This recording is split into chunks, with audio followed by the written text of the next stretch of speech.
Mike's on. He's ready to go. On the Fan. New York Sports Radio. Mike's on. Mike's on. He'll get you the sports any way that he can. It's Mike Francesa on the Fan. Sports Radio 66 and 101.9 FM. WFAN. All right, on this Wednesday evening, the 17th day of June, we come to you, as always, brought to you by Casamigos Tequila, brought to you by those who drink it.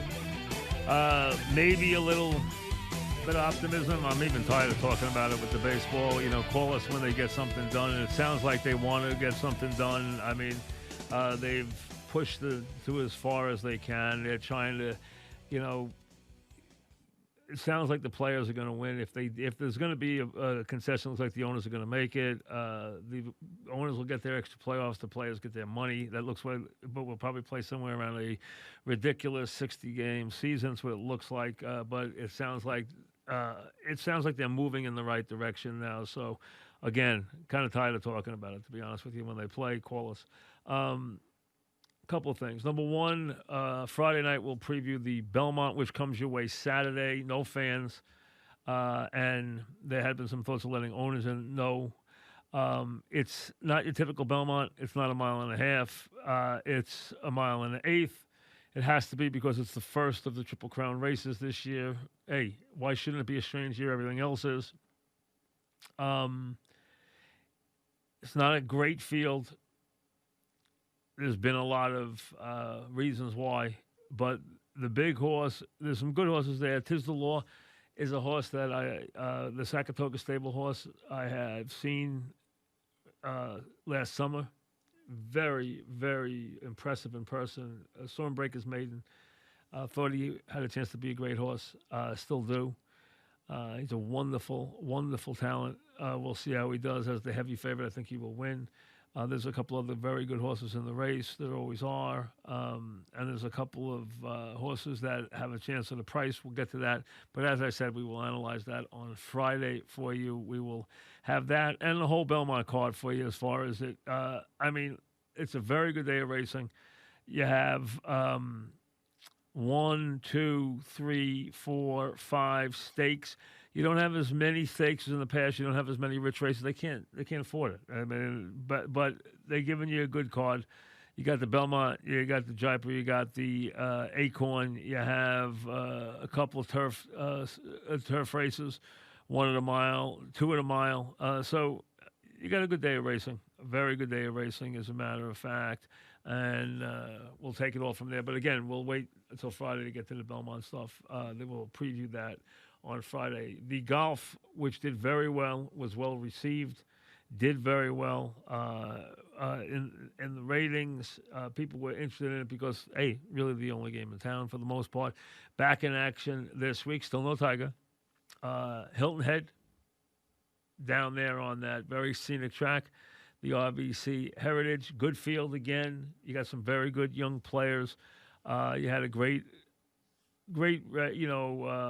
competition last week. A lot of wild stuff. I mean, when you see guys making 50-footers, then missing, 3-footers, then making 40-footers for bogey and 26-footers for birdie, and then missing a 2-footer. Now, when Schauffele missed a 2-footer, I don't think he did anything wrong. Sometimes you put it in the cup and it spins out. I don't think he did anything except put it in the back of the cup. It just didn't go in. I mean, sometimes it just doesn't go in. That was obviously costly to him. Murakawa, who's going to be a very good player, had his chances. He's got to shake that off. He'll get a lot of attention. He's a star in the making. Dustin Johnson's playing. Rory's playing. Rory's the favorite. Rahm is playing. Thomas is playing. I'm going with DeChambeau, 14-1. And I thought he played very well last week. I think he's playing well right now. I don't like how beefed up he's got. He's made himself very big. He's working out 3 times a day. He's drinking all these protein drinks. He wants to be able to hit the ball a mile. I mean, that's his thing. You know how scientific he is about everything. but he played really well, and he had a couple of putts that if they had fallen, and they easily could have, including one on 18, he could have been in the playoff or better. He played really well. He's played well at Hilton Head in the past. He's 14-1. I think he's got a real big chance this week. And then my long shot this week is a journeyman. And this, I would play this guy two ways. I'd play him to finish in the top five, where he's going to give you 12-1 in the top five, and he's going to give you 60-1 overall. Jason Kokrak, who played very well last week, has had his moments at Hilton Head, and I think is playing very good golf. I think he's on a bit of a run right now. Listen, it would be a big, shocking win. Like I said, he's 60-1.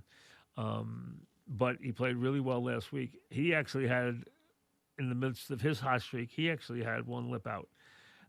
So there was a lot of that last week. And, you know, that's golf. I mean, it really is. And there just seemed to be a lot of them for one tournament. I can think of 4 or 5 of them. And, you know, look how close Rose came to forcing his way into the playoff. He just had one just miss on 18. So it'll be another very competitive competition. It's a scenic one. They did a nice job last week. This week it'll have some company because, as we said, a lot of eyes will be on Belmont on Saturday. And then, obviously, Hilton Head will finish up on Father's Day, which is this Sunday. So, nice way to finish up. And, again, there'll be a lot of attention paid to the golf. So, I'm going with the rather, I don't know if you want to call him eccentric or whatever you want to call it, DeChambeau. He's, different, that's for sure. And but he's getting better and better, and he's hitting it far, and the rest of his game is good, and he's competing, and I think he might be ready to break out and win at 14-1. So he's my pick, and then I give you my long shot, which is Kokrak this week at 60-1, and I would play him in the top 5, also at 12-1. So that works pretty good. To Bernie and to Mickey on this day of the 17th, 2 big days for them, as a matter of fact. Big days, big years. 2000, on this day, June 17th, 2000, Yankees lost for Bernie. Yankees lost to the Sox 10-9. Bernie went 4 for 4 with 2 doubles, a homer, 7 RBIs, and 3 runs scored.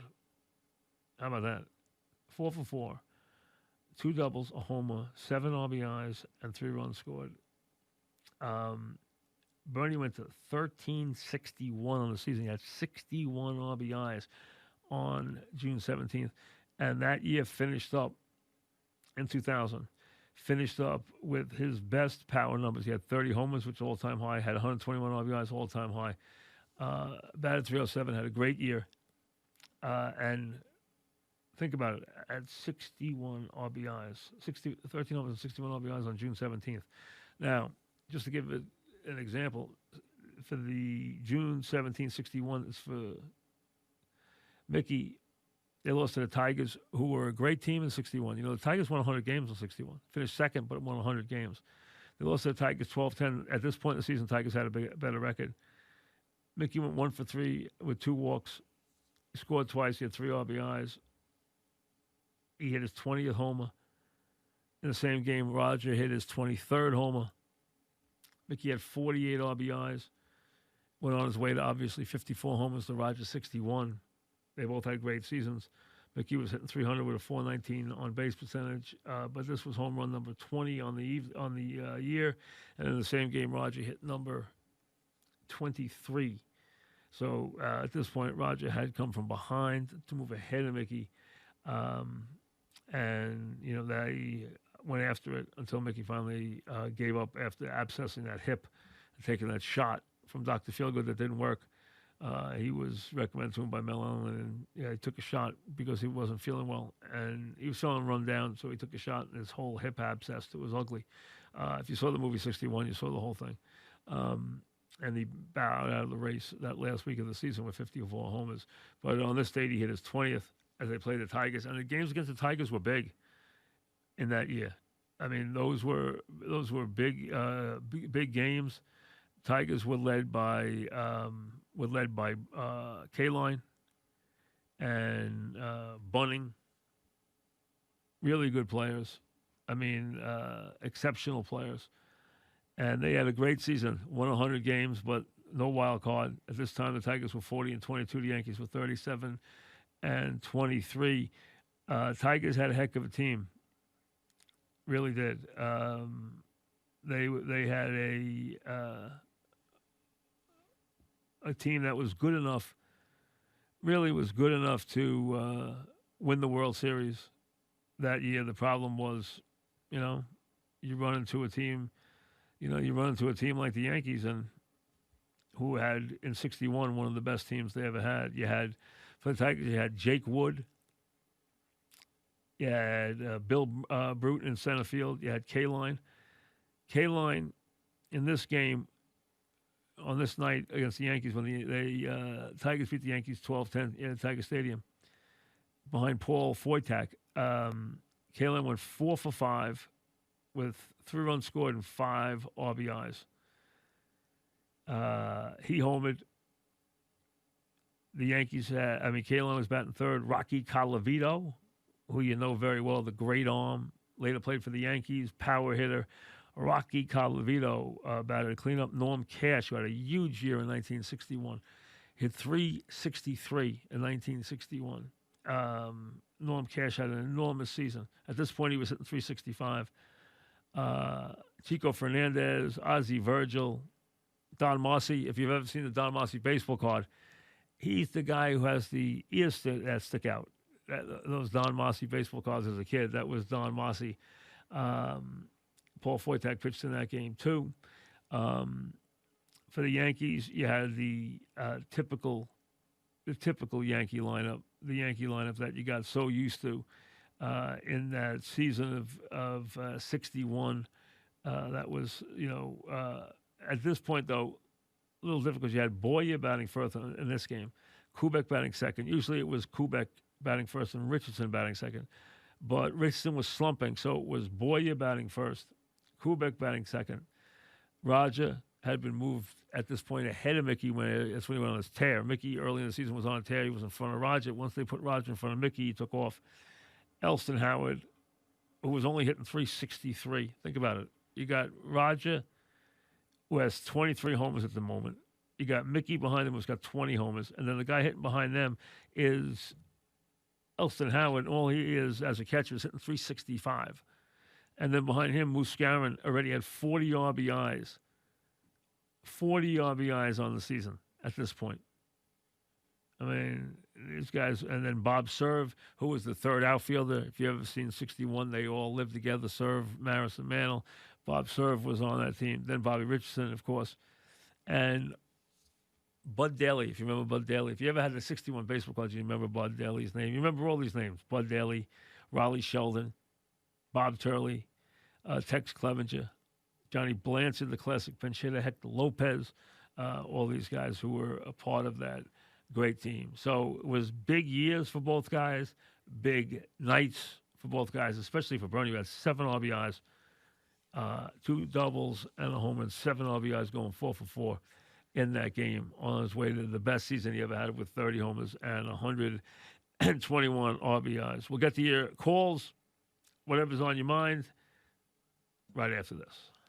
A couple of things. There are reports of some moderate success in baseball, that they're moving in the right direction. You're going to hear that until they get a deal. You know when they get a deal? When they tell you get a deal. Because as much animosity as there is between these two, any little thing can blow them back up. I think they both realize they're at the point where they have to do it now if they're going to do it. So I think they are on their best behavior, but we'll see what happens as we go forward. And I'll tell you, one thing you're finding, though, with all these sports, especially the team sports, golf is a much easier lift for them. They're playing outside. They have plenty of room. They're individual contractors. They travel themselves. They're responsible for their own travel. They take care of their own stuff, their own schedule, their own people, everything else. From that standpoint, it's a lot easier from a logistical standpoint, and in terms of having to deal with the whole idea of moving a franchise and moving teams and moving people inside a franchise. So all that is a very, very big issue. And then you got the issue of exactly how many positives can a team withstand at one time? Can a league withstand? When is the credibility damaged by that? So that's always going to be an issue. And as they move, in baseball, let's say, where they want to move around, again, as they move to cities where it is spiking, that's an issue also. So they're moving. They got this 3-game scheduled somewhere, and they're moving into a place where the airport closes down. Now they fly to where they can probably get their jet in. That's fine, but it just sets a bad tone all the way around. So you wait and see. And, you've heard reaction from the NBA players that hasn't been overly positive, too. They've been worried about a lot of things. As far as football, you've already had players test positive on the Texans, Cowboys, Ezekiel Elliott as an example. So already, before they even get started, you've had that happening. So again, another issue. Then you had John Hobo complaining about, hey, I can't deal with all these protocols and coach my team. I mean, some states have put in incredible protocols. I know with my kids' camp, my kids went away to camp outside the state. It was New Hampshire for camp. And New Hampshire put in such stringent protocols to the camp that the camp couldn't do it. They just couldn't get it done. They had to cancel the camp for the summer. And this is in the middle of nowhere. This is out in the wide open land. I mean, where it's on a lake. It's in the middle of nowhere. And they still couldn't do it because they were going to make it so strict as to how the camp was going to be maintained, who was allowed in, how many were going to have to test the kids before camp, were they going to be tested during camp, were they going to be allowed to have the interaction they usually have camp to camp, and all the other different things. And instead, they just canceled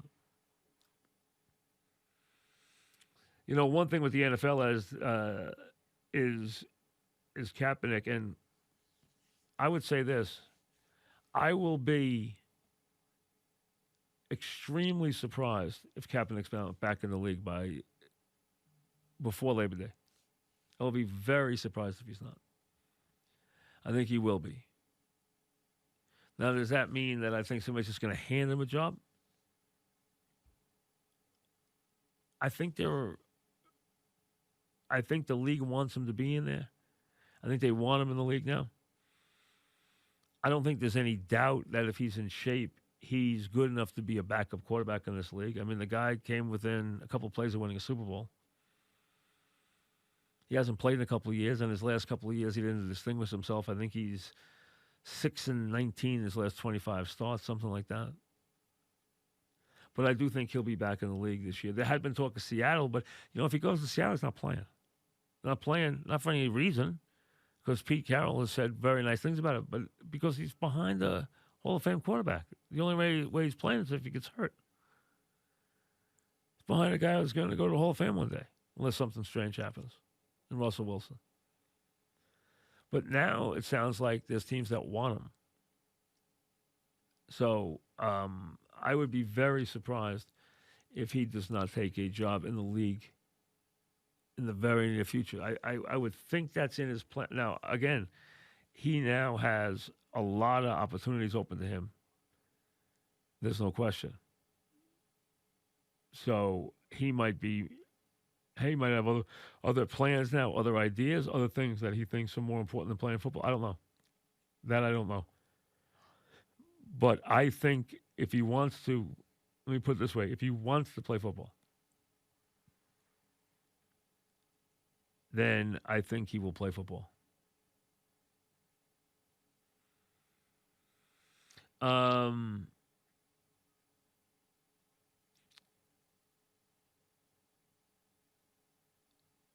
As we mentioned with at the Belmont, which will go Saturday at 1 1/8 miles, We'll preview that on Friday. We'll preview all the races on the card that day.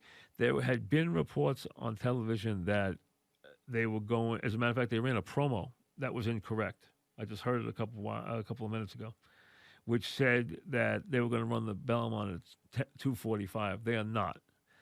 The first race is 11:45, and they are going to run the Belmont at 5:42. There had been reports for some reason. I don't know where. Listen, there's a lot of stuff. Information just gets out now that's just not that good. But I saw a promo on television during a commercial. I was watching it, and they said Belmont will be run at 2:45. It will not. It will be run at 5:42.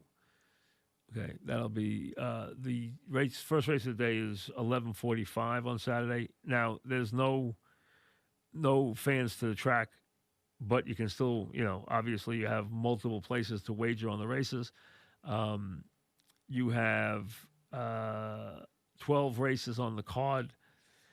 You have the second race will be the Woody Stevens, which is a very good sprint race. You got a couple of very, very fast horses in there, as always. You have Pinion Ridge, which is a mild turf race. Then you have the Wonder again. Then you have the Acorn. You know, the Jaipur, which is 6 furlongs on the turf. And if you know turf sprinting, you know that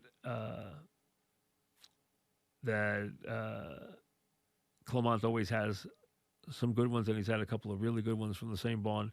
Pure Sensation will still run, and he's a very talented, very, very talented sprinter. Been a very, very successful one. And then the Belmont will go off at 5:42, and it will be run at 1 mile and 1/8. And obviously the favorite will be Tiz the Law, ridden by Franco. You have 1, 2, 3, 4, 5, 6, 7, 8, 9, 10 horses in the race. You have Tap It to Win, Mark Cassie's horse from Live Oak on the rail. You have Solo Valente, Max Player, Modernist, Mott's horse that's got a chance to run real well. Farmington Road, which is a Pletcher horse, Quality Road. You have 4 Left, which is out of the, Doug O'Neill, out of the Redham Racing, which has had a lot of success in these races. Jungle Runner from Calumet. Tiz the Law will be the heavy favorite. Dr. Post, another Quality Road from Pletcher and St. Elias. And then Pneumatic. So, solid field, not an overwhelming field, but a solid field. And again, heavy favorite. I think Tiz the Law will be 4 to 5 in this race. He deserves to be 4 to 5. The horse has shown really a lot. The horse has shown a tremendous amount of ability so far. Has done everything right. Is very, very impressive. Has been visually impressive. And deserves to be, and has earned the right to be a heavy favorite, and has a chance to have a very big year. Just like they did with Funny Side. Saratoga Stable is back all these years later. They didn't just get one of these; they got maybe 2 of these, because they got one that changed their lives with Funny Side, and now they have another in the Son of Constitution. Out of a Tiz Now Mare, that Tiz the Law. So very, very impressive. Get a Constitution out of a Tiz Now Mare, Tiz the Law. So aptly named, and a very, very talented colt. I think they have the phones back. If they do, after a quick break, we'll get some calls in. Mike, who do you want to talk about? Darrell Royal, Tony Dorsett, or Mike McCormick? Just ask a question. All right, Darrell Royal. In the decade of the 60s, he beat, in the bowl games, Starbuck, Namath, and Geisman. Can you name me one quarterback in the 60s, or one wide receiver in the 1960s, or one running back in the 1960s '60s from the University of Texas, who made it as a pro? The first of all, Texas football though was, I mean, they had great players. I mean, Right, but come on, player. wait a second. But Go ahead. Richard, you're talking about a place. You're comparing, and thanks for the call. Navy playing Texas. I mean, Navy was a one-man team. Texas had 200 players try out for the team. They had players from all over the state. The state produced hundreds and hundreds of Division I football players. They had Tommy Nobis. They had you couldn't start there until you were a senior. They were so loaded on defense. I mean, what happened was Royal took over and then had a good run, and then he had a bad run in the middle of the '60s, and then he went to the Wishbone and had a really good run. But when he won the national championships, the second two, he won them with the Wishbone. So, I mean, they didn't have quarterbacks and wide receivers. They had a quarterback named Street, if you remember, when they beat Arkansas in the game that was the game that wound up to be determined in the national championship. Because remember, in those days, the national champion was determined before the bowl games, not after. So the bowls were an aside after. Remember, Notre Dame just started going back to bowl games. They went and played Texas. It was the first time they'd been to a bowl game in a million years. But Nixon was the one who declared Texas because they were undefeated. The other undefeated was Penn State. Penn State was furious that they weren't considered the national champion. So, I mean, it was a different world. The Wishbone, when Royal was at the top of his game, the Wishbone was their offense. So they weren't going to have quarterbacks who passed or wide receivers. They were a running team. That's what they did. They ran. As a matter of fact, they had a big thrower who they demoted and gave the job to Street because Street was a guy who could run the Wishbone. That was the idea. I mean, in those days, and then everybody went to it. Alabama went to it with Bear Bryant because he started to recruit black players. He had gone through a lean period too, so he started to recruit black players. Okay, Bear took a beating from USC once just so that he could get as many black players as he wanted into the school. He had USC come to Birmingham and beat their brains in just because he wanted to prove a point. Hey, if I can't recruit those players, we're not going to be a championship team. They started recruiting black players. They went on a huge run and won a bunch of national championships. He went to the Wishbone. Oklahoma, obviously, went to the Wishbone, won 30-something games in a row. Bob in Vero Beach. What's up, Bob? Oh, hey, Mike. What's happening? You mentioned the '61 Yankees earlier. Yes. Do you mind if I talk about them? Yeah, go ahead. So Louis Arroyo, I was 9 years old that year, so I don't recall too much about the games. So I see his record was like 15-5. 15-4, I believe. Yes. Yeah, something like that. And Right. he was a relief pitcher. Now, was he a classic example of the so-called 5 o'clock lightning, where he was getting the win? No, he finished a lot of sports games, which is what he was kind of. Why would he get the win? Well, he did win games because he was in a lot of games. So he didn't win Whitey's games. He kind of saved Whitey games. Whitey won 25 games. Whitey won 25-4. So, Right. But Louis, relief pitchers, so did Ron. If you go look at Ron Peronowski in '63 was 16-3. So Okay. if you go look at Elroy Face for the Pirates in '60, I think was 19-1. So these guys used to come in and pitch, and they'd pitch a couple innings, and they'd be in the game. They'd be in a tie game, and they'd get a lot of wins. So it happened a lot. You had a lot of those relief pitchers that got a lot of wins in those days. Well, the term, you've heard of the term 5 o'clock lightning, right? Yeah, but that meant the Yankees were behind. They came back and hit a home run. But the 61 Yankees weren't behind very often. The 61 team had great pitching, had great defense. Now, they did have to beat the Tigers, who won 100 games. The Tigers won 100 games and finished second. But the 61 team was one of the great teams, of all time. Well, that was Mickey's favorite, he said. He thought they were the best team he played on. Oh, it was definitely the best team he played on. Yeah. There's only a couple of arguments. I mean, people like to bring the '98 team. I don't think the '98 team was as good as the '61 team. Right. Now, and thanks for the call. One of the teams, you can go back to Murderers Row. You can go back to the 30s Yankees were the most efficient championship teams of all the teams. When they had Gehrig and Dickey and DiMaggio and those guys, that's when they actually ran off the most championships.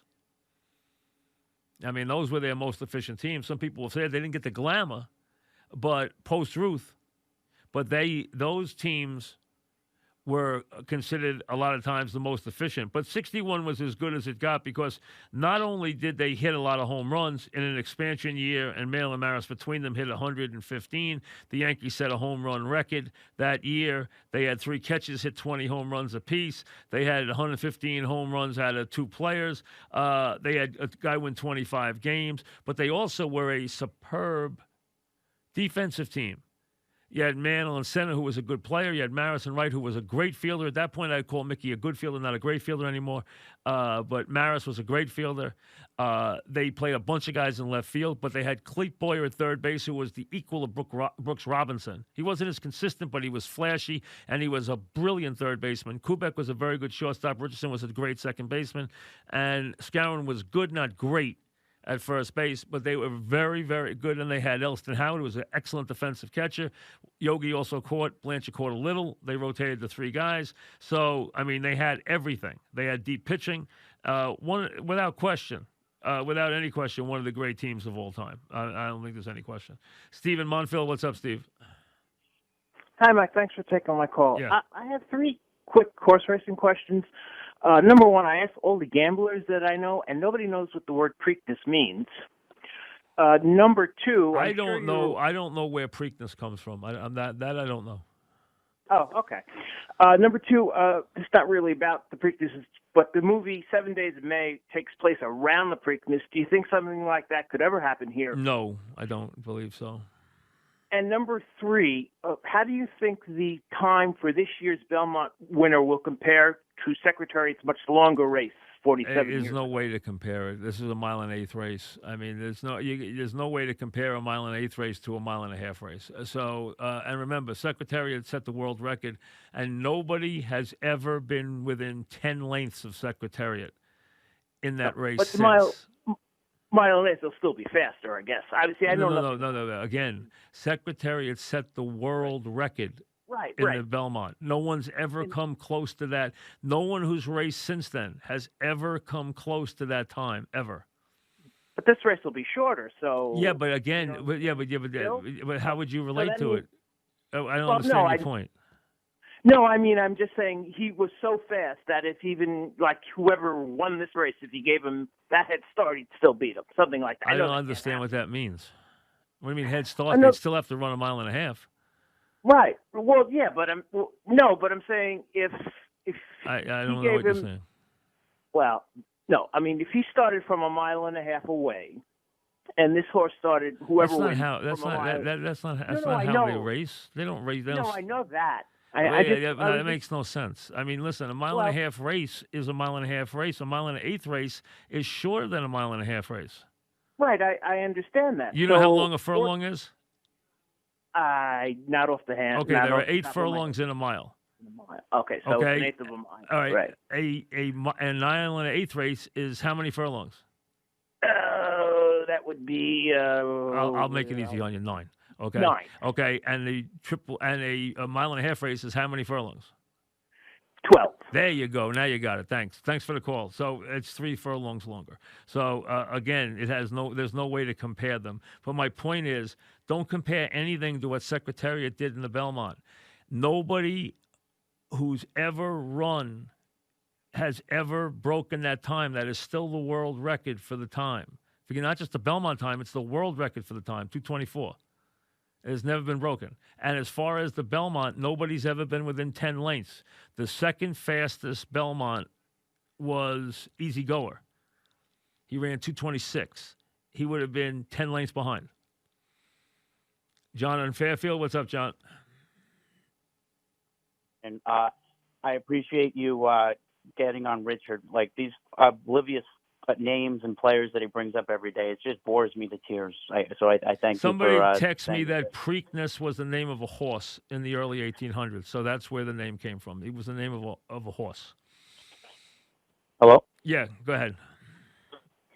No, I was saying I thank you for... No, I got your point on that. I was just answering the question from someone who asked what Preakness meant. And someone already texted me that Preakness was the name of a horse in the early 1800s. Oh. That's where the name for the race came from. It was the name of a horse in the early 1800s. Go ahead. What's up? just to play devil's advocate, though, and I mean this with all due respect, but do you think anyone cares about these? Like, it's kind of the same thing with Richard when you bring up these Mickey Mantle, Bernie Williams stats. I mean, Mike, come on, you're only on for an hour. I care about them. So listen, I'll tell you what. Okay, I've been doing this for 35 years. Better than anybody else. I know, but you're only on an hour now. And that takes a minute. Your phone call, which was worthless, took as long as that took, which was absolutely worthless. So you know what? So save it. Okay, let me fill the show. I don't need you to fill the show. Okay, when I need you to fill the show, I'll call you. Okay, I'll decide what's good. I mean, come on now. You try and come up with something with a little perspective. We haven't had sports in 3.5 months. I mean, have a clue, okay? At least a little bit of a clue. All right. I mean, you have to, I'm not going to do some of the silly stuff that's been done. All right, to fill the time.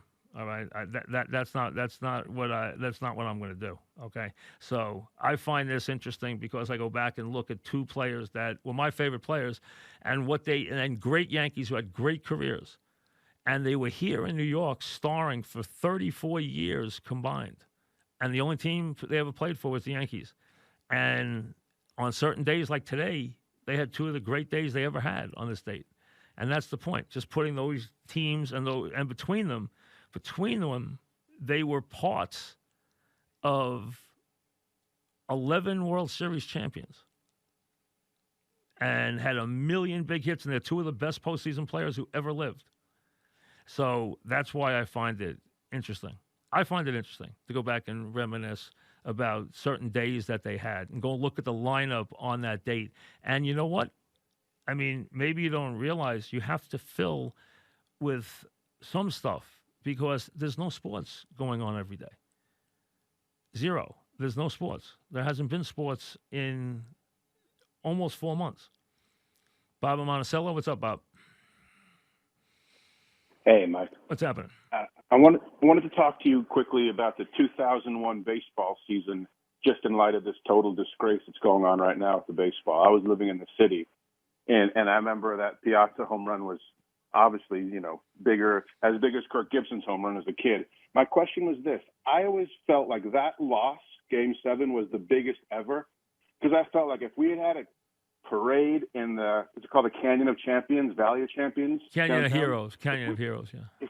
If we had that parade after 9/11 and New York, I always felt like broke my heart a little bit that series loss because we didn't have that celebration. Well, so sports brought the city back and brought the country back during that time. It was a vehicle, and thanks for the call. Sports brought it back. I mean, whether it was on the football field with the flags out, or whether it was Piazza's night, which was one of the most emotional sporting events I've ever seen, or having the World Series games played here under incredible security, having George Bush with basically an armor plate on.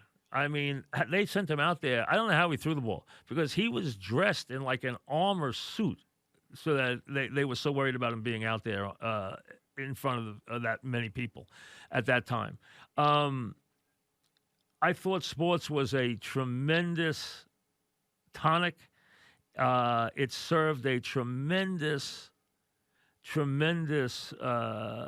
role in bringing back the spirit of the city, in giving people an outlet, an emotional outlet. The athletes obviously served a role by going down to the site and helping the volunteers, or going down there and serving lunch, or going to firehouses, or all the different things that went on, okay, that all those athletes shared with the people in the city, going and, deal with the families of the victims and just going and giving them a, pat on the back or whatever it was. And it did work wonders. This is a much more peculiar time. We haven't all rallied. We've been very divided. Instead of everybody rallying and wanting to fight the same fight and be angry at the same opponent and want to help each other. Now we're incredibly polarized, incredibly divisive. Everyone's pointing blame at everybody else. Everybody's accusing everybody else. No one understands anything. There's been no real leadership. There's been no government plan. There's been no information you could hang your hat on. As we go into this, as we try to reopen sports now, we watch as our city gets better, and now this thing breaks out in all over the country as you watch on the news every night. So again, we're watching as it breaks out in Oklahoma and breaks out in Arizona and breaks out in Texas and North Carolina and Florida and Georgia, and we're watching that unfold after we lived through it being so intense in our cities for months. So we don't know what the heck's going on with this thing. Day to day, we don't know what's going on with it. So it's so different this time. And then you're right, sports has been divisive, if anything. And we also have had all the unrest and all the racial issues on top of all the divisive issues with the pandemic. And our way of life has been stopped cold, and then sports has been stopped cold. So, and sports hasn't been able to lead because they just have to get in line because they don't know what to do. Nobody knows what to do. So it's made it a very divided time, a very polarized time. It's not anything like 9/11 was focused and patriotic. This is polarized and very disjointed and very confusing. It's anything but like what we faced in 2001. And in that year, sports did bring us back. Piazza brought us back. The Yankees brought us back. That 2001 series, even though the Yanks lost it in 7, and it was a heartbreaking defeat. I was sitting there as it happened. It was a heartbreaking defeat, but you know what? It still was a great 7 games and great games at the stadium. And it brought us back. All sports brought us back. And the athletes helped and contributed. This time it's different. Because everybody is a little lost right now.